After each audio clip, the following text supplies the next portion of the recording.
Good morning. It is June 22nd. It's Monday. It is the final week of the school term, and I'm out walking my dog in my high vis and talking about education. And why wouldn't it be a lovely week as we come into the summer? I'm going to talk to you today about a comment that came in about the unconvention, about the highest level of need. It's always a sentence that or a phrase that's really bugged me. That you should focus on the children with the highest level of need, and that's what you should concentrate. And it seems to be just like something that everybody accepts as completely the right thing to do, the normal thing to do. And I've always had a problem with it, because I think when you say, when a policy is that you should focus or you should prioritise the highest level of need in your school, what you're really saying is that, what you're really admitting there is that you're not able to give every child what they need. You only are able to focus on the highest level of need, not the middle level of need, not the lowest level of need. And there's no kind of bar at the bottom of who doesn't get support. So if you've got a school with huge levels of need and very limited resources, you're only going to be able to get as far down, very limited a number of down, but it's an equal resource school may not have huge needs, so they might be able to support children with needs that are much lower. And it's no way to run a system. That's in my view. But somebody, and I haven't got their name, but Princius, I think was his first name, left this really great comment, and I'd love to know your thoughts on it, because while it's just one angle, I've never thought of. And basically he said that every parent thinks that their child has the highest level of need. So, and I think that's probably a fair thing to say. I don't think there's a parent out there who has a child with some form of additional needs, and they send their child to a school, and if you said to them, "Oh, I'm sorry, there's children with a higher level of need out there," that they go, "Oh, okay, then that's grand, you don't have to support my child." Of course, to them, their child has the highest level of need, and sometimes, and often, they fight for that, and they can fight for that quite aggressively.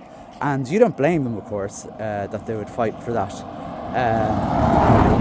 Fight for their child. Why wouldn't you? I would. You would, I'm sure. And at the centre of all this, I think it got me thinking of the person who is being fought against.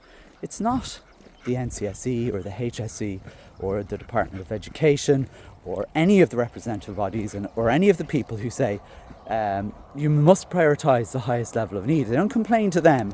Who they complain to is the person who has to allocate those resources on the ground, which is the principal, and who has no power whatsoever to increase their level of resourcing at any one time. So they have to make decisions where they're saying to a parent, "I'm sorry, I have to prioritise the highest level of need. Your child doesn't have the highest level of need in our school."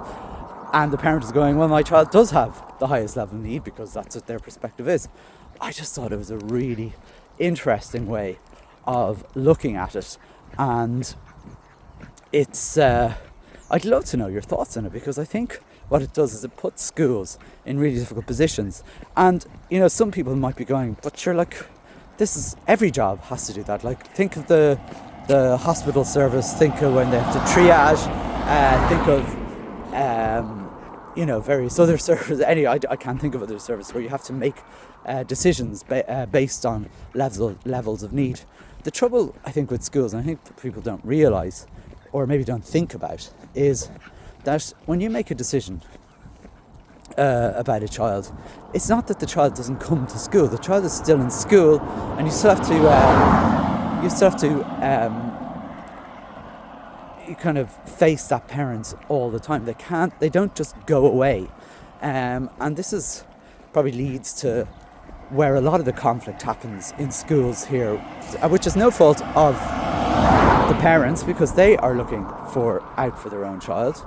It's no fault of the school, because they aren't given enough resourcing, and therefore I have been told, and it is an acceptable term, to prioritise the highest level of need. And obviously it's not the child's fault because they have the need. And I wonder, and this is where I'd love your help on, like, how do we kind of, what's the word? Communicate, that's the word I'm looking for. How do we communicate that to the powers that be, that prioritising the highest level of need is a nonsense?